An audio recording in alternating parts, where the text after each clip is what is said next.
ചേട്ടാ അയച്ചേട്ടന്റെ കഥകളൊന്നും പറയുക. അയച്ചേട്ടൻ്റെ കഥകളാ പറയാലോ. ഒരു കഥ ഞാൻ പറഞ്ഞിട്ടുണ്ടായിരുന്നു. അയച്ചേട്ടൻ മെയിനായിട്ട് എനിക്ക് തല്ല് മേടിച്ചത് പ്രധാനി അയച്ചേട്ടനാണ്. ഇത് ഞാൻ പറയാൻ പോകുന്നത് രാമേട്ടൻ്റെ, ഞങ്ങളുടെ അയൽപ്പക്കക്കാരനെ രാമേട്ടൻ്റെ വേലി പിടിച്ച കഥ തന്നെ ഞാൻ പറയുന്നത്. അയച്ചേട്ടൻ ഒരു നൈറ്റ് സിംഗറാണ്.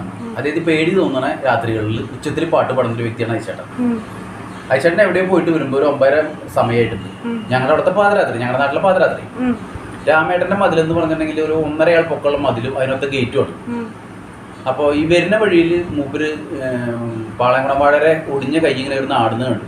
അപ്പൊ മൂപ്പര് ചോദിച്ചു, രാമേട്ടൻ്റെ അച്ഛൻ മരിച്ചു പോയിട്ടുണ്ടായിരുന്നു. മൂപ്പര് അജി വന്ന്, മോനെ അജി നീ വായോ എന്ന് പിടിക്കാന്ന്.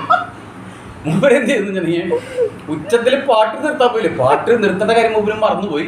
ചോടി വന്നു മൂപ്പര് ഒറ്റച്ചാട്ടത്തിന് ഈ മതിൽ ചാടി കിടന്നു എന്നുള്ളതാണ്. ചാടി കിടക്കാൻ മാത്രമല്ല, മൂപ്പര് താഴെ എത്തിയിട്ട് നിന്ന് തച്ചോളി എത്തുന്നുണ്ട്. പിന്നെ കരണം പറഞ്ഞ് വലതുകാല്